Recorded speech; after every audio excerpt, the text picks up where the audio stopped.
आज मैं माघ मास की 5वीं कहानी सुना रहे हैं, जो कि बूढ़ी अम्मा पंडितानी लगातार 8 कहानियाँ सुनाती हैं।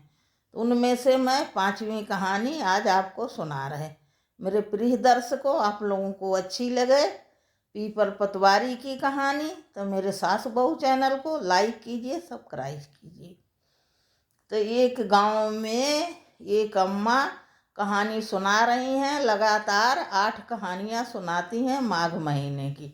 माघ महीने में ये 8 कहानियाँ सुनना चाहिए और 8 फल मिलते हैं। इसको जो कोई सुनेगा उसको 8 फल पुण्य मिलेगा।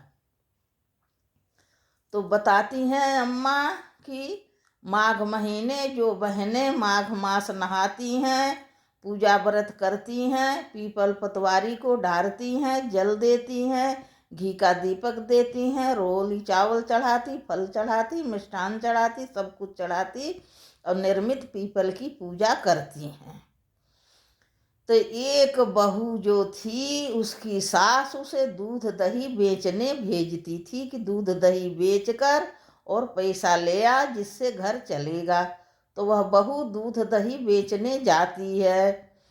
तब वह रास्ते में क्या देखती है कि पीपल के पेड़ के नीचे बहुत सी बहनें बैठ के और पूजा व्रत कर रही हैं, कथा सुन रही हैं। तो वह भी वहाँ जाके बैठ जाती है और कथा होती है, पूरी कथा सुनती है वह। और सब लोग सब चीज़ चढ़ाती हैं, तो उसके पास तक कुछ है नहीं, उन्हीं बहनों से रोरी चावल लेके चढ़ा देती है और अपना दूध दही पूरा पीपल पर चढ़ा देती है और घरे वापस आ जाती है। अब ऐसे ही कुछ दिन बीता, 1 हफ्ता हो गया। तो उसकी सास बोलती कि पैसे दो। पैसे कहाँ है, घर में सामान आना है, सामान कैसे मंगाएं, दूध दही बेचा, पैसा तुमने दे नहीं रही हो। तो बहू बोलती कि अम्मा, लोग कहे हैं कि 1 महीने का पूरा हिसाब करेंगे, तुम्हें इकट्ठा पैसा देंगे, रोज रोज छुट्टा नहीं रहता, रोज हम पैसा नहीं दे सकते। तो जो महीना पूरा हो जाएगा तो मैं एक साथ पैसा ले आऊँगी और आपको दे दूँगी। ऐसा सास से बहाना मारती गई और पूरे महीना बीत गया। तो उसकी सास कही, सुन रे बहू, आज पैसे लेके आना, मुझसे कोई बहाना नहीं चलेगा। तुम महीने भर हो गए, कोई पैसा नहीं ले आई।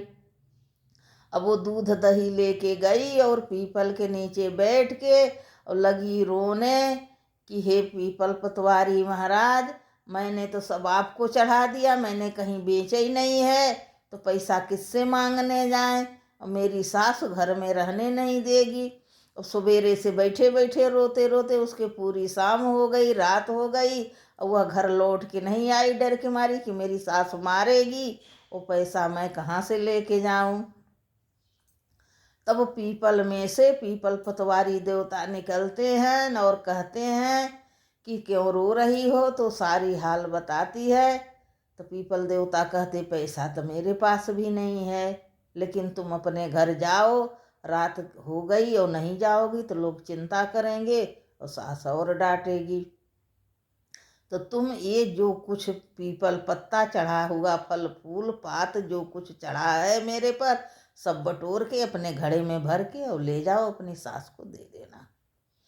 तो वह सब वही पात पतवारी भर के ले आती, एक कमरे में धर देती है और रात हो गई थी, चुपचाप लेट जाती है। सुबह होती उसकी सास हल्ला मचाने लगती है कि उठो, और पैसे नहीं दी, बहाना मार रही है, देर रात बीत गई। तो वह कहती है, जाओ उसी घड़े में रखा है और तुम ले लो। जब उसकी सास जाती, घड़े में हाथ डालती, तो सब हीरा जवाहरात मोती हो गए हैं। वह देखती है तो आती है और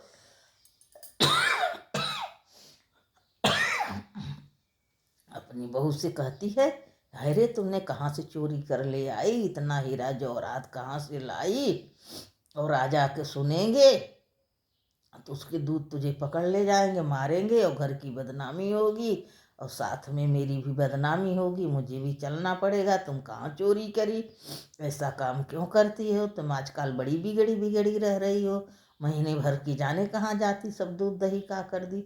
वो आज ले आई तो हीरा जवाहरात इतना घड़ा भर के ले आई है।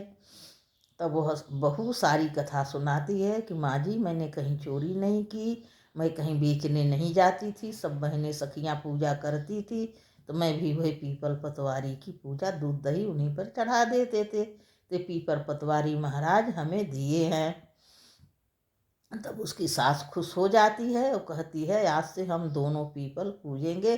तब सास बहू रोज पीपल पूजने जाती थी, पूजा करती थी और बहू को क्षमा कर दी। खुशी हो गई कि बहू हम तो नहीं जानते, मेरी बहू लक्ष्मी थी कि जिसने लक्ष्मी के ले आई, हम तो एक एक रुपए जोड़ के घर चलाते थे और मेरी बहू लक्ष्मी है कि धन धान से घर भर दी। आज से जैसा बहू कहेगी वैसा घर चलेगा। कहता के सुनता के हुक्का भरता के सबको एक सा ही फल दो, हे भगवान सब फल दो। बोलो पतवारी भगवान की जय।